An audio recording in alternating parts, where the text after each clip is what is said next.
Welcome to the deep dive. Today, we're looking at owning land out in Rio Grande River Ranches. Mm-hmm. We've got some notes here, basically a text outlining the plus points. Right. And our mission, really, is just to pull out the most compelling reasons someone might think, yeah, this is for me. Okay. Yeah. It's interesting just glancing at it. You can see themes emerging that, well, they tap into what a lot of folks are looking for. Totally. And affordability jumps right out. I mean, low property taxes, Mm-hmm. no HOA fees. That's a big 1-2 punch, financially speaking. Yeah, exactly. It Yeah. suddenly makes owning land seem, well, possible for more people. If you're Yeah. thinking about budget, those lower ongoing costs, they can make a real difference. They really could. The source highlights remarkably low property taxes. Think long term. That adds up to significant savings compared to, say, suburban areas. Right. And no HOA fees on, homeowners association fees. They cover shared stuff usually. Here, pools, roads sometimes. Exactly. So not having those saves money, obviously, but it's also about control. Fewer rules, no recurring charges just for being part of the community.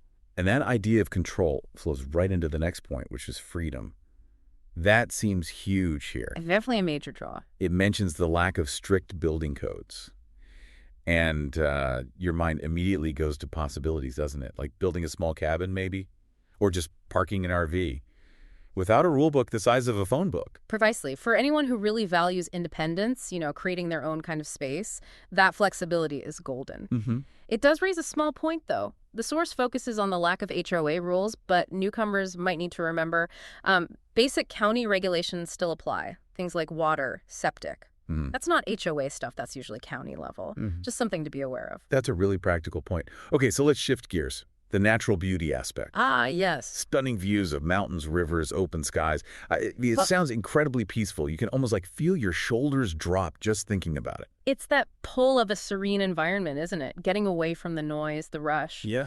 What I like is the simplicity. It's not promising fancy resorts, just the fundamental beauty of nature. Mountains, water, sky. And that connects to the recreation side, too. Hmm? Hiking, fishing, stargazing, all just there. Right on your doorstep, basically. Yeah. It's not like you need a special permit or have to drive for hours. Just step outside. Yeah.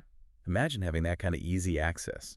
It's compelling because they're simple, accessible activities, good ways to just, connect with the outdoors without a fuss. Mm-hmm.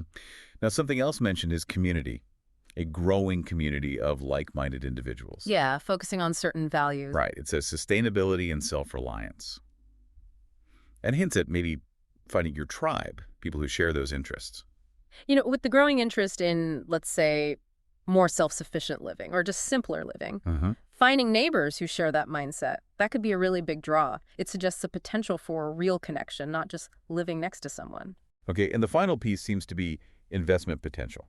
Right, the financial angle again, but looking forward. The logic is more people want to escape cities, find space. Yeah. So land like this, in these kinds of areas, could become more valuable over time. It's not just a lifestyle thing. It could be a decent financial move, too. It taps into that wider trend, definitely. People seeking space, less density.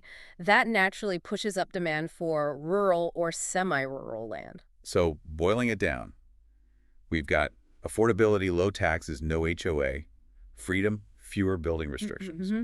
The natural beauty, that sense of peace. Yeah, the easy outdoor recreation, hiking, fishing. Plus that potential community aspect, the shared values. And finally, the investment angle, the potential for appreciation. Taken together, it paints a pretty attractive picture for a certain kind of person, someone looking for a lifestyle shift or maybe a different kind of investment. Right, exactly. So maybe the thing to ask yourself is, what part of that package really speaks to you? Is it the money side, the freedom, getting back to nature, or maybe that self-reliant community vibe?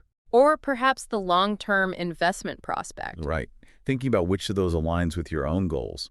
Well, that could be the next step in your own personal deep dive into whether Rio Grande River Ranches make sense for you.